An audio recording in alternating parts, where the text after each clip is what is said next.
Marissa Selvig, your practical patriot. I'm just trying to finish adjusting this thing here. I should have done that before I started.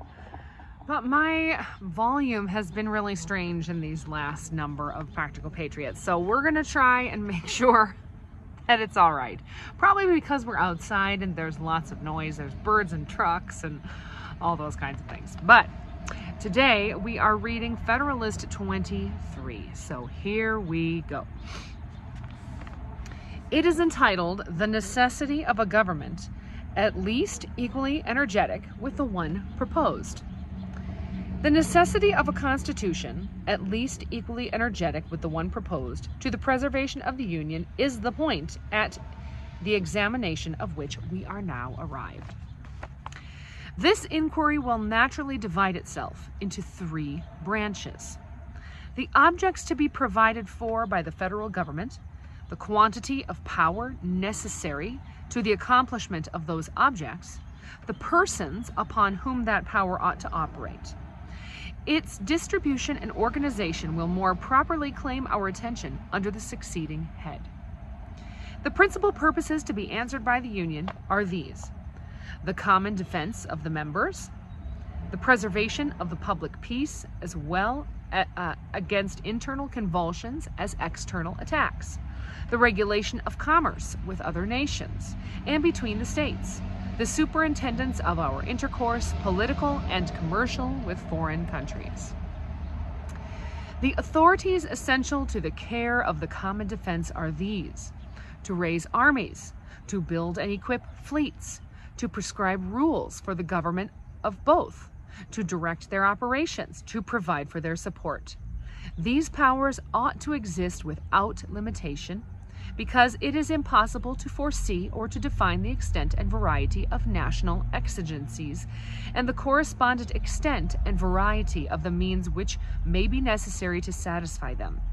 The circumstances that endanger the safety of nations are infinite, and for this reason, no constitutional shackles can wisely be imposed on the power to which the care is committed. This power ought to be coextensive with all the possible combinations of such circumstances, and ought to be under the direction of the same councils which are appointed to preside over the common defense. This is one of those truths which, to a correct and unprejudiced mind, carries its own evidence along with it, and may be obscured, but cannot be made plainer by argument or reasoning. It rests upon axioms as simple as they are universal. The means ought to be proportioned to the end. The persons from whose agency the attainment of any end is expected ought to possess the means by which it is to be attained. Whether there ought to be a federal government entrusted with the care for the common defense is a question in the first instance, open for discussion, but the moment is decided in the affirmative. It will follow that the government ought to be clothed with all powers requisite to the complete execution of its trust. And unless it can be shown that the circumstances which may affect the public safety are reducible when within certain determinate limits, unless the contrary of this position can be fairly and rationally disputed, it must be admitted as a necessary consequence that there can be no limitation of that authority which is to provide for the defense and protection of the community in any matter essential to its efficacy, that is, in any matter essential to the formation, direction, or support of the national forces.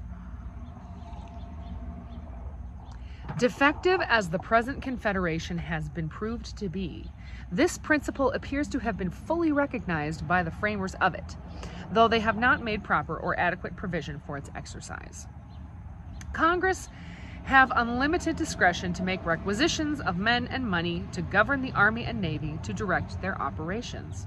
As their requisitions are made constitutionally binding upon the states, who are in fact under the most solemn obligations to furnish the supplies required of them, the intention evidently was that the United States should command whatever resources were by them judged requisite to the common defense and general welfare. It was presumed that in a sense of their true interests and a regard to the dictates of good faith would be found sufficient pledges for the punctual performance of the duty of the members to the federal head. The experiment has, however, demonstrated this expectation was ill-founded and illusory. And the observations made well under the last head will, I imagine, have suffered to convince the impartial and discerning that there is an absolute necessity for an entire change in the first principles of the system. That if we are in earnest about giving the Union energy and duration, we must abandon the vain project of legislating upon the states in their collective capacities. We must extend the laws of the federal government to the individual citizens of America. We must discard the fallacious scheme of quotas and requisitions as equally impracticable and unjust. The result from all this is that the Union ought to be invested with full power to levy troops, to build and equip fleets, and to raise the revenues which will be required for the formation and support of an army and navy, in the customary and ordinary modes practiced in other governments.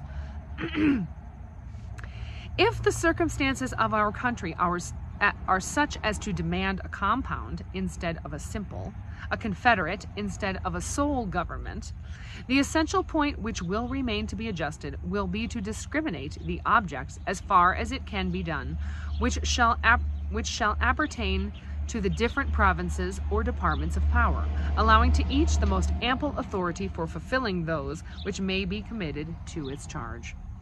Shall the Union be constituted the guardian of the common safety? Are fleets, armies, and revenues necessary for this purpose? The government of the Union must be empowered to pass all laws and to make all regulations which have relation to them. The same must be the case in respect to commerce, and to every other matter to which its jurisdiction is permitted to extend. I like that. That's good. The same must be the case in respect to commerce and to every other matter which its jurisdiction is permitted to extend. What? Does it just extend because government is God? No, it is permitted to extend. I like that. Is the administration of justice between the citizens of the same state the proper department of the local governments? These must possess all the authorities which are connected with this object and with every other that may be allotted to their particular cognizance and direction. Not to confer in each case a degree of power commensurate to the end would be to violate the most obvious rules of prudence and propriety, and improvidently to trust the great interests of the nation into hands which are disabled from managing them with vigor and success. Who so likely to make suitable provisions for the public defense as that body to which the guardianship of public safety is confided, which, as the center of information, will best understand the extent and urgency of the dangers that threaten? As the representative of the whole, will feel itself most deeply interested in the preservation of every part, which, from the responsibility implied in the duty assigned to it, will be most sensibly impressed with the necessity of proper exertions, and which, by the extension of its authority throughout the states, can alone establish uniformity and concert in the plans and measures by which the common safety is to be secured? Is there not a manifest inconsistency in devolving upon the federal government the care of the general defense and leaving in the state governments the effective powers by which it is to be provided for? Is not a want of cooperation the infallible consequence of such a system? And will not weakness, disorder, and undue distribution of the burthens and calamities of war, an unnecessary and intolerable increase of expense, be its natural and inevitable concomitants? Have we not had unequivocal experience of its effects in the course of the revolution which we have just achieved? Every view we may take of the subject as candid inquirers after truth will serve to convince us that it is both unwise and dangerous to deny the federal government an unconfined authority in respect to all those objects which are entrusted to its management. It will indeed deserve the most vigilant and careful attention of the people to see that it be modeled in such a manner as to admit of its being safely vested with requisite powers. If any plan which has been or may be offered to our consideration should not, upon a dispassionate inspection, be found to answer this description, it ought to be rejected. A government the Constitution of which renders it unfit to be entrusted with all the powers which a free people ought to delegate to any government, would be an unsafe and improper depository of national interests. Wherever these can with propriety be confided, the coincident powers may safely accompany them. The coincident powers may safely accompany them. This is a true result of all just reasoning upon the subject. And the adversaries of the plan promulgated by the convention would have given a better impression of their candor if they had confined themselves to showing that the internal structure of the proposed government was such as to render it unworthy of the confidence of the people. They ought not to have wandered into inflammatory declamations and unmeaning cavils about the extent of the powers. The powers are not too extensive for the objects of federal administration, in other words, for the management of our national interests, nor can any satisfactory argument be framed to show that they are chargeable with such an excess. If it be true, as has been insinuated by some of the writers on the other side, that the difficulty arises from the nature of the thing, and that the extent of the country will not permit us to form a government in which such ample powers can be safely reposed, it would prove that we ought to contract our views and resort to the expedient of separate confederacies, which will move within more practicable spheres. For the absurdity must continually stare us in the face of confiding to a government the direction of the most essential national concerns, without daring to trust it with the authorities which are indispensable to their proper and efficient management. Let us not attempt to reconcile contradictions, but firmly embrace a rational alternative. That's what we need in politics today. That's what we need in Washington. We need rational alternatives, rational ones. I trust that the impracticability of one general system cannot be shown.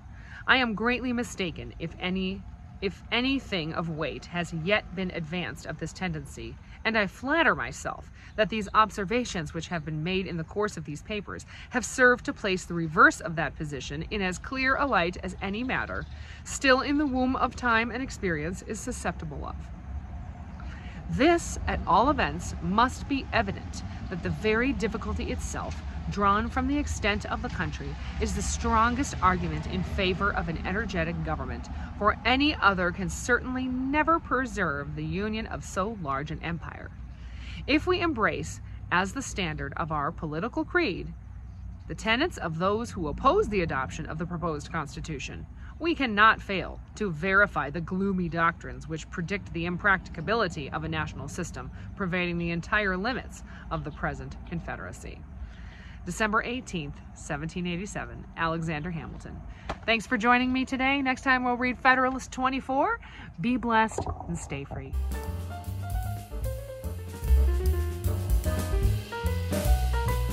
Thanks for watching The Practical Patriot. Like and subscribe below. That's right.